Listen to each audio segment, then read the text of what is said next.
I still remember the exact sound of her voice when she said it.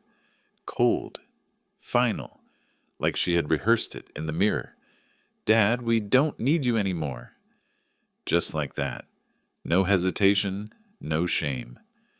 My own daughter, standing on the front porch of the house I broke my back to pay off in the middle of a bitter Ohio winter, told me I was disposable. Before we continue, please subscribe to the channel and write in the comments what time it is where you are now.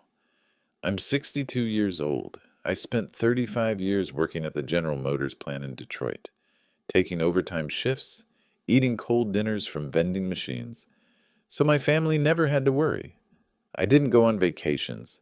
I didn't buy myself new trucks every few years like some of the guys at the plant did. Every spare dollar went into that mortgage, into student loans for my kids, into groceries, braces, the electric bill when it jumped in the winter.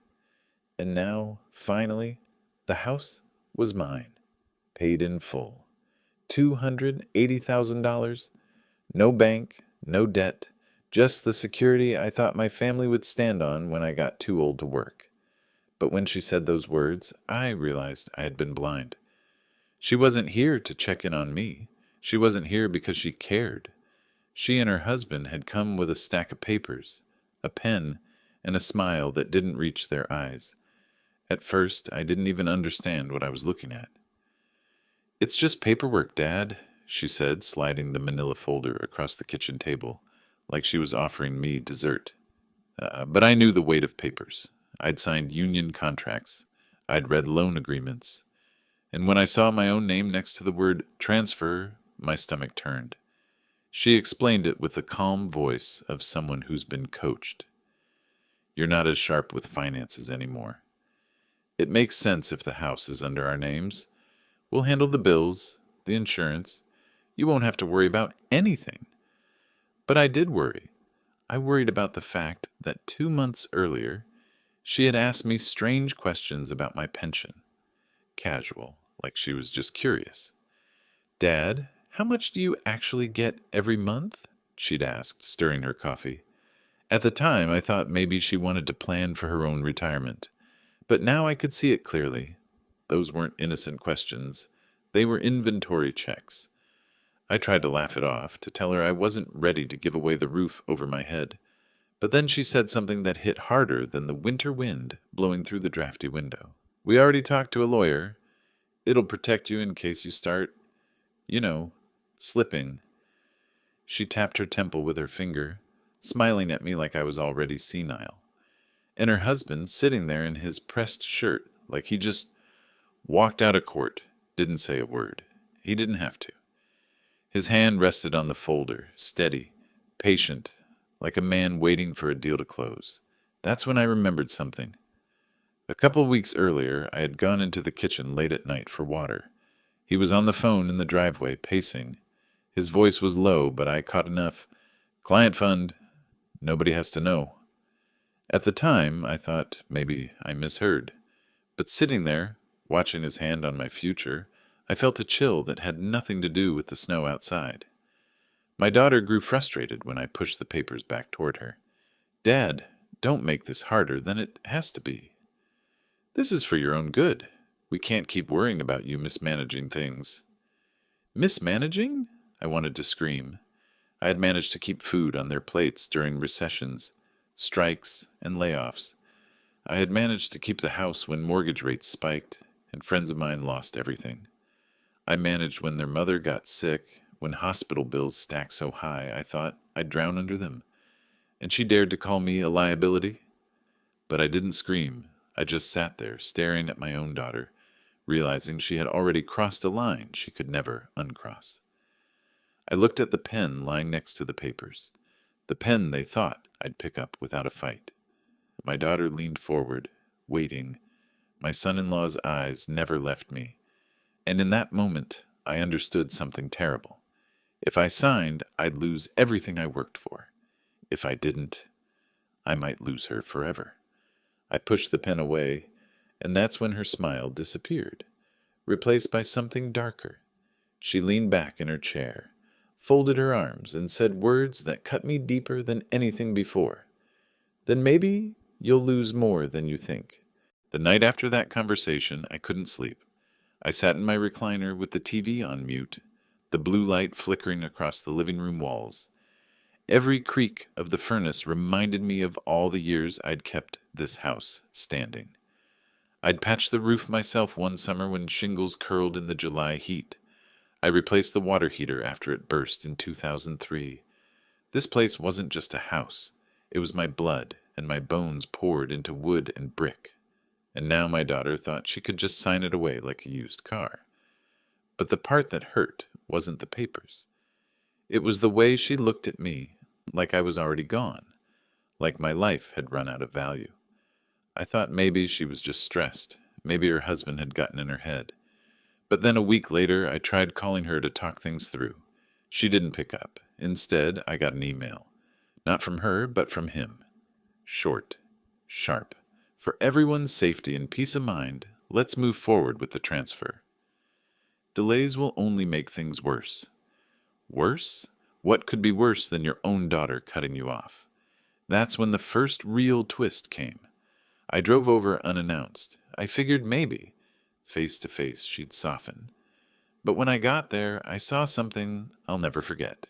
My granddaughter, 7 years old, freckles across her cheeks, saw me through the front window. She ran to the door, screaming, "Grandpa!" But before she could open it, my son-in-law yanked her back like I was some kind of intruder. He shut the blinds, locked the deadbolt, and the only thing I heard was my daughter's voice telling him, "Don't let him in." I stood on that porch, frozen in the February wind, listening to my own flesh and blood treat me like a threat, and it hit me. This wasn't just about the house.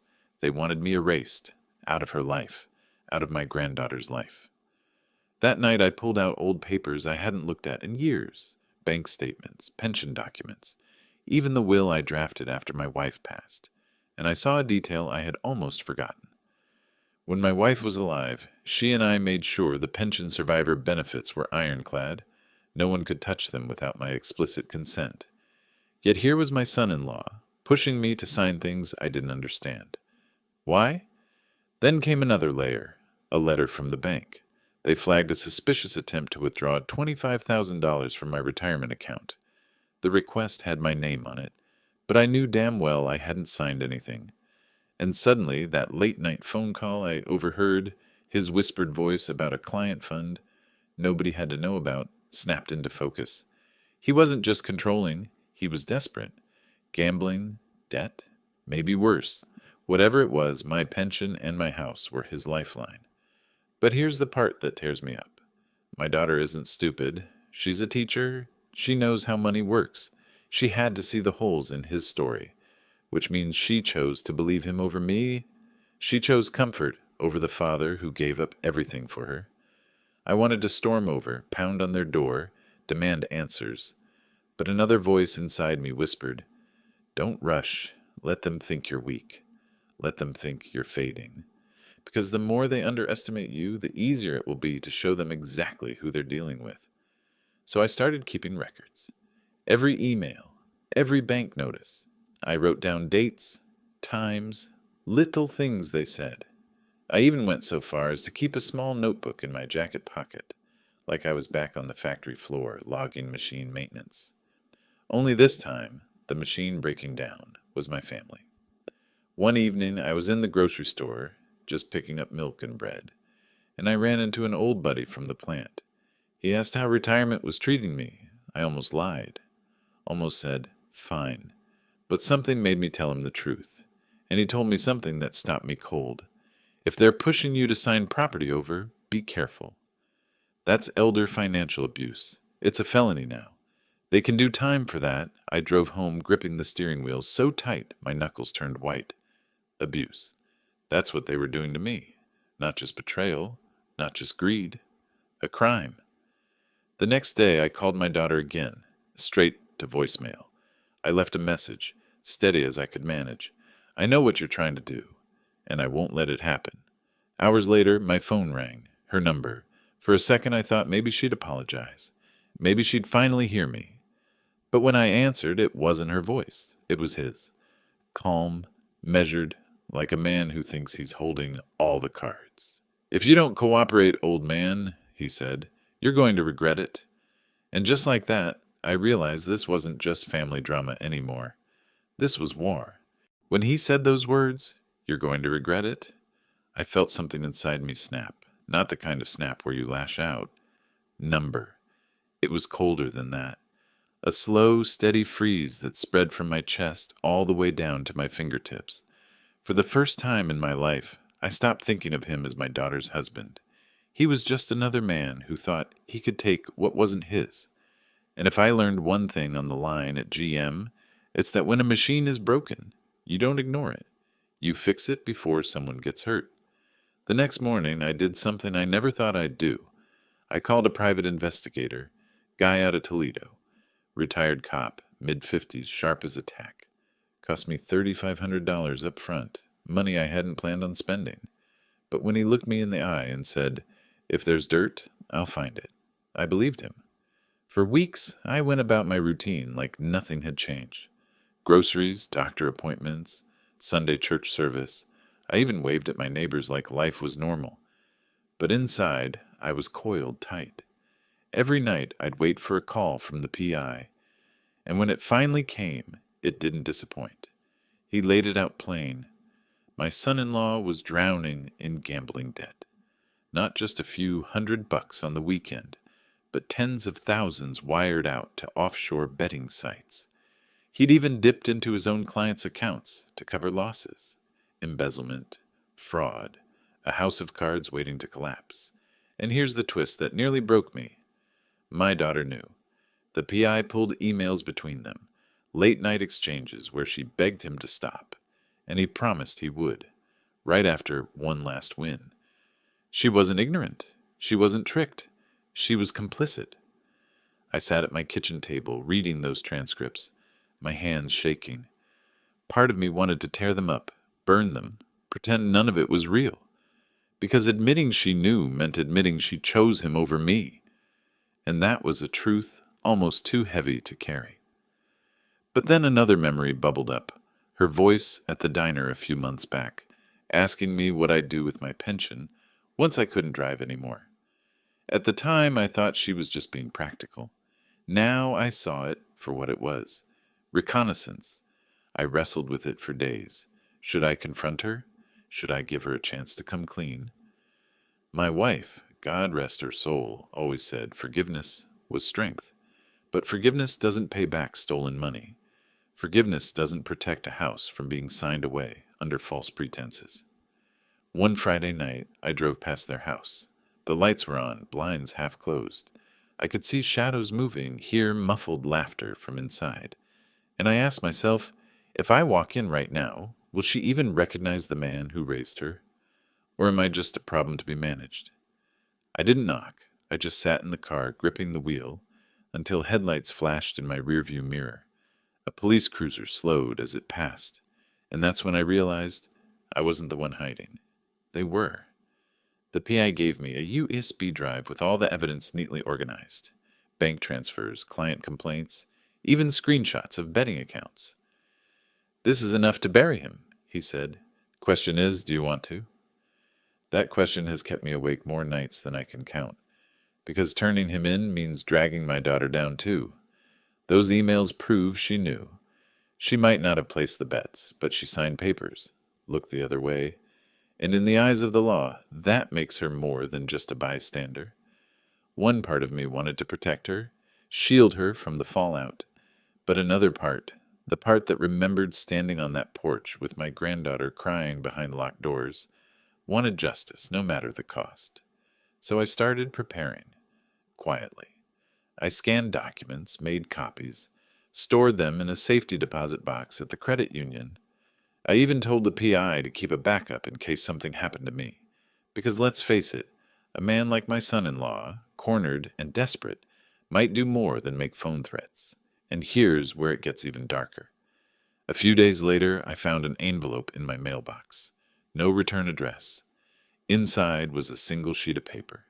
Just 3 words written in thick black marker. Sign or else.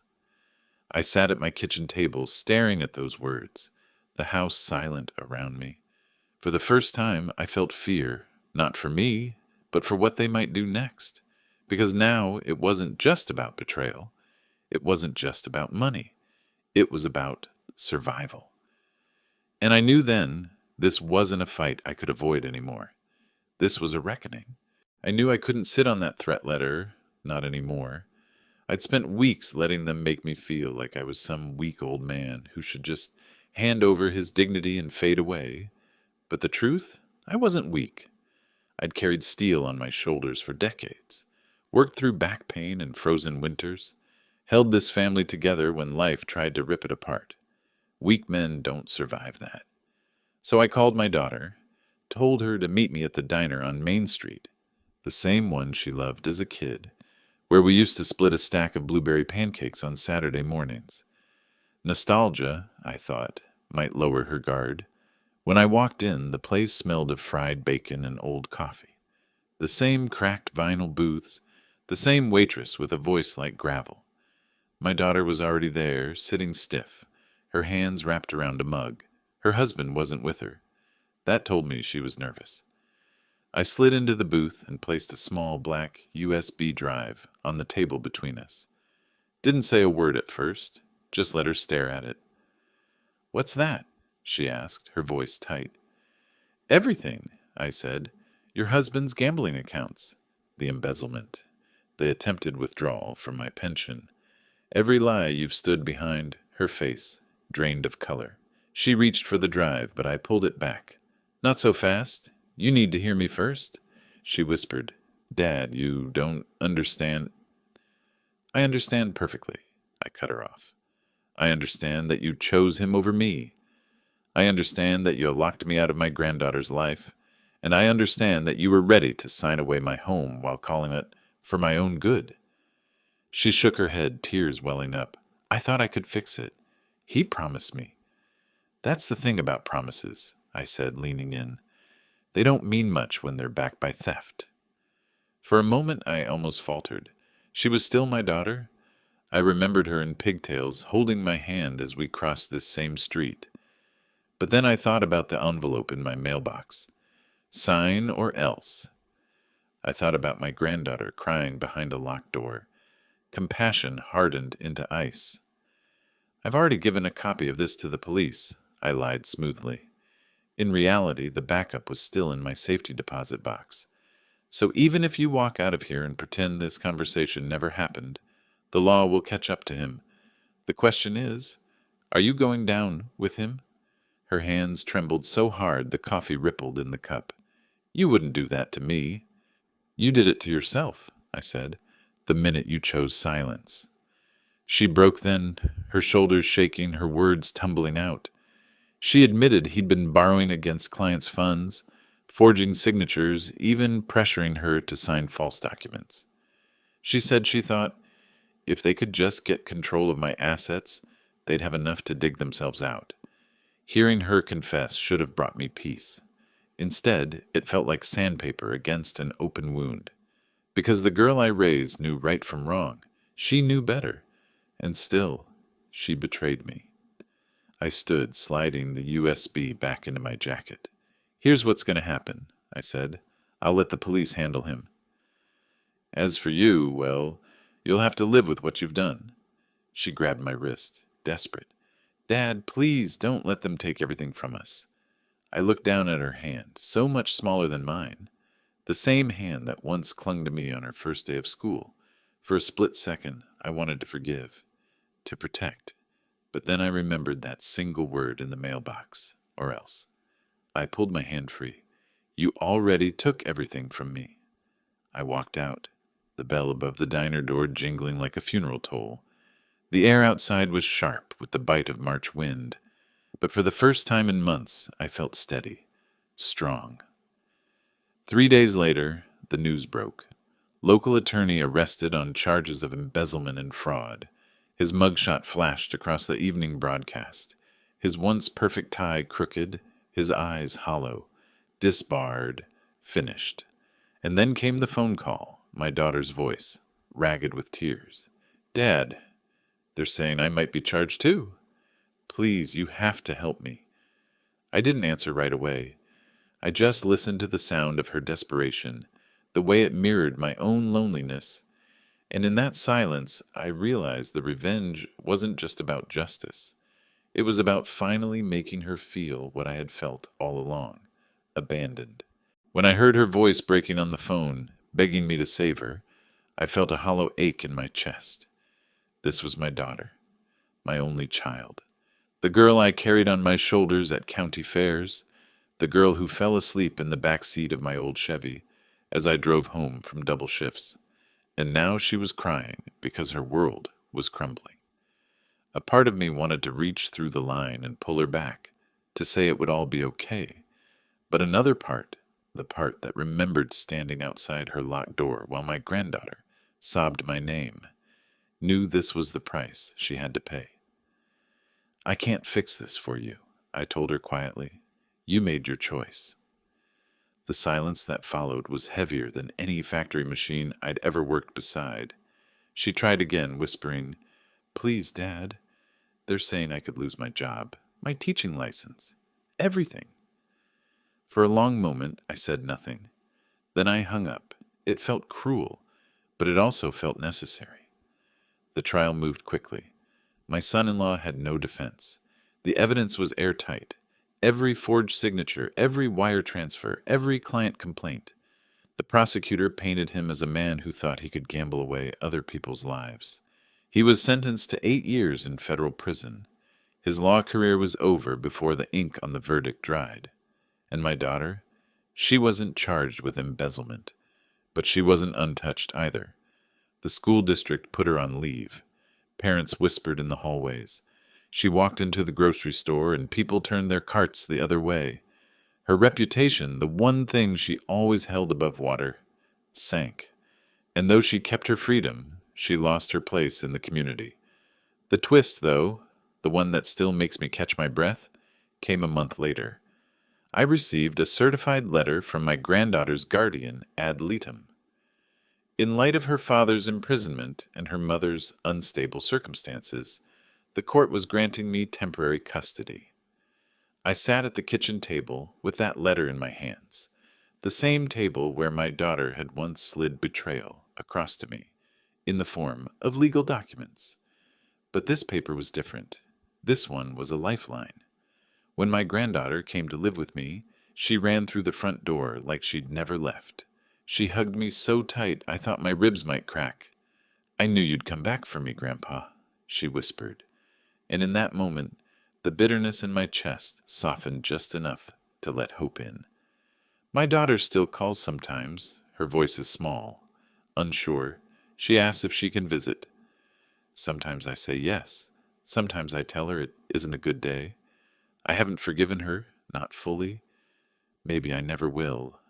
But I'm no longer the man sitting in the dark, waiting for life to happen to him. I'm the one holding the cards now. Justice didn't bring me joy. It didn't erase the betrayal. But it gave me closure. It gave me back my dignity, and it gave me my granddaughter's smile. And that's enough. Looking back, I've learned something I never wanted to learn. Sometimes the people you sacrifice everything for are the ones who cut you deepest. But even when your own blood turns against you, you can still choose yourself. You can still stand tall. Have you ever faced a moment when family loyalty clashed with your own dignity? Did you forgive, or did you let them face the consequences? Share your story in the comments. I'd like to hear it. And if this story spoke to you, stay with me here. There are more truths, more reckonings still to come.